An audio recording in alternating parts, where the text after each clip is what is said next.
Bonjour les amis, j'espère que vous allez bien. En tout cas, moi ça va super bien. Aujourd'hui, épisode 3 de la série Rencontre entre passionnés. Si vous n'avez pas vu les deux épisodes précédents avec Annie Roy de la chaîne Le Poisson Rouge ou encore Gabaquois, je vous mets un petit d'informations et vous pourrez découvrir le concept. Aujourd'hui, je suis avec Tom qui a des espèces qu'on a plutôt l'habitude de déguster pendant les fêtes. Il va nous en parler. C'est parti, générique.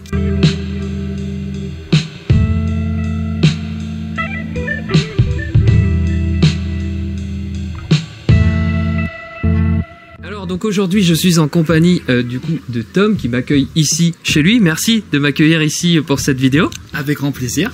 Alors le principe est simple, comme je te le disais, une dizaine de questions sur un peu ton parcours, etc. On va voir ça dans la vidéo. Et puis on va commencer comme ça déjà avec la première question. Donc peux-tu te présenter? Alors bonjour, moi c'est Tom, ou précisément c'est Tom ou Crabe Company.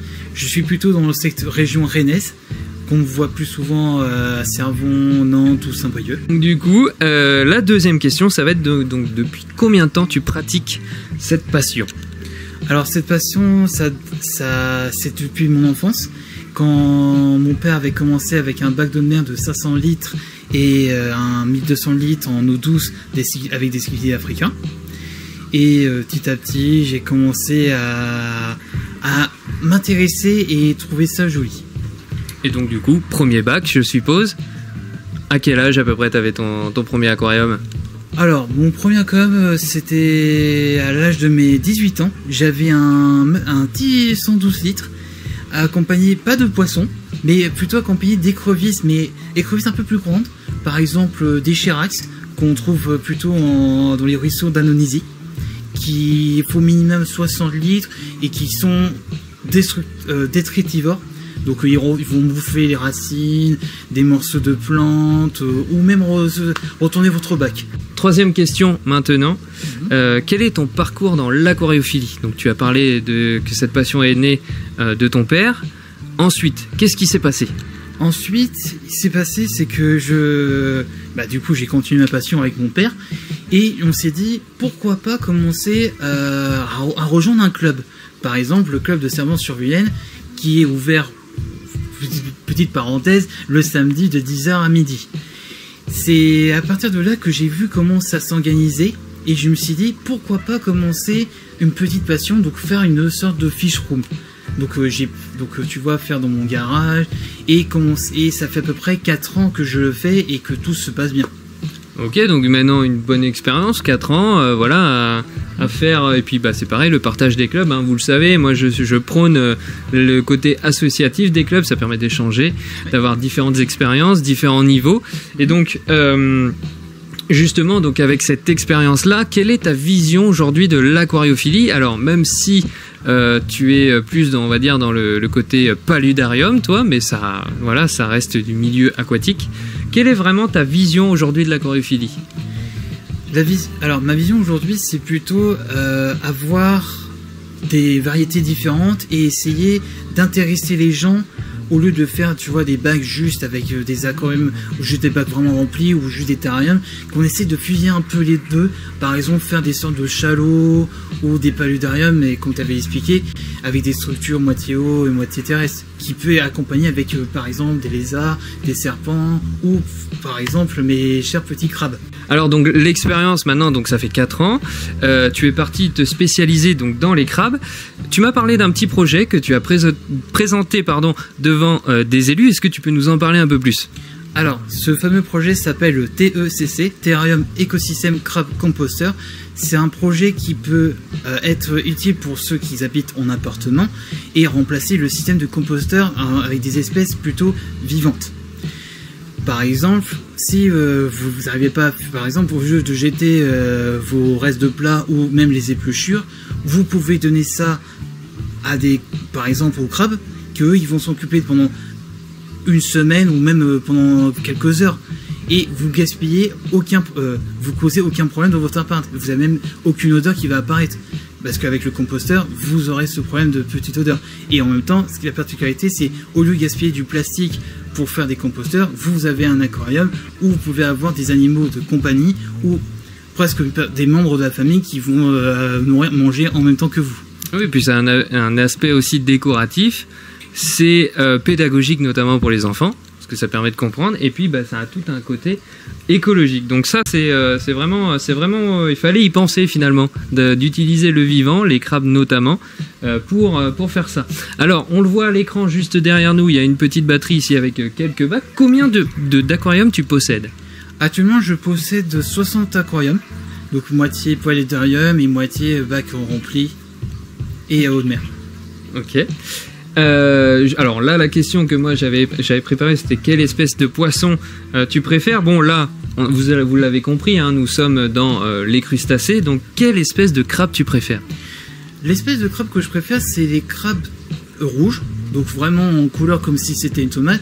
La particularité, c'est que vraiment dans un bac de terrarium ou paludarium, si vous mettez un peu trop de décor vert, caillouteux, un peu gris, bois, malheureusement, si vous mettez des couleurs plus sombres, vous les voyez pas. Alors que ces variétés-là sont tellement rouges que tout de suite, tu vois un simple mouvement, tu dis « Oh, c'est magnifique !» Parce que là, tu vas les voir, alors que les autres variétés, tu vas pas les voir. Et donc en off, tout à l'heure, tu me disais, ils ont une petite particularité, notamment à la naissance. Oui, à la naissance, c'est que comme ils vivent pendant 3 ans, ils ont 1 an pour atteindre l'âge adulte et avoir leur coloration. Certains parmi eux vont avoir une petite coloration comme s'ils commençaient à avoir les contours dorés. D'accord. Et donc ça, c'est vrai que c'est assez sympa, c'est des morphes qui changent par rapport à la taille juvénile et adulte finalement, quoi. C'est ça. Alors donc on le sait, ce sont des petits fouisseurs, ils détruisent tout leur petit environnement finalement, détritivores, hein, ça porte bien son nom. Quelle plante toi tu préfères et que tu conseilles pour ce genre d'installation? Les plantes que je conseille et que vraiment c'est ma préférée, c'est la Acorus SP, qui est vraiment un petit, parce que pour les bébés, même pour les petits, c'est vraiment efficace pour vraiment faire comme si c'était une petite maison pour eux, pour faire des petites cachettes au lieu d'utiliser de l'eau. Et du coup aussi c'est une plante qui s'adapte très bien parce qu'elle a le pied dans l'eau et moitié le pied dans terre. Voilà, donc du coup Acorus SP, je vous mettrai bien sûr à l'image. Alors on a parlé tout à l'heure de tes aquariums. Ici on a donc une batterie et une batterie qui est juste derrière moi. Si tu pouvais présenter un peu cette fish room, enfin cette crab room du coup, hein, parce qu'il y a principalement que du crabe. Comment tu présenterais un peu cette pièce là que tu as montée? Alors déjà cette fish room, on est à peu près sur 30 mètres carrés. Et le truc c'est que la particularité c'est que je fais différents bacs par rapport à différentes années d'élevage. Par exemple, il y a une variété d'espèces, ils ont quelques mois ou à peine 1 an, une autre variété qui ont 1 an ou 2 ans, et une autre variété où ça va être vraiment plutôt la reproduction. C'est pour ça que j'ai fait un système de batterie et un système de batterie paludarium. Pour que la moitié, que les femelles aillent dans l'eau pour lâcher les petits et qu'ils ont un côté terrestre pour se cacher ou faire des terriers ou se nourrir. Donc du coup, tu maintiens et tu reproduis des espèces ici de crabes. C'est une passion ou une profession pour toi? C'est plutôt une passion. C'est juste vraiment élevage et vendre à des gens qui vont être intéressés par rapport aux produits et qui vont trouver ça amusant et intuitif pour les enfants, voir comment ils se développent tranquillement dans les bacs.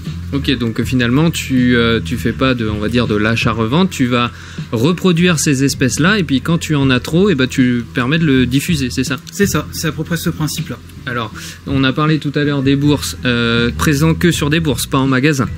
Non, que pour l'instant je fais que les bourses parce que c'est vraiment mon secteur d'activité et pour l'instant je ferai pas d'envoi parce que c'est tellement fragile, parce que un simple transport, malheureusement on va leur priver leur oxygène et les empêcher de nourrir, donc ça peut causer la casse pendant le transport. Mais je préfère vendre direct et expliquer aux clients comment faire des aquariums correctement pour eux et bien les accueillir tranquillement chez eux. Voilà, hein, donc petit aparté aussi là-dessus, on sait que actuellement beaucoup d'associations et de clubs sont un peu embêtés par des associations extrémistes un peu voilà, sur le milieu animal. On vous le dit, on vous le répète, mais ce genre de manifestation comme les bourses aquariophiles, ça permet de rencontrer les personnes, d'avoir du conseil, de voir les animaux.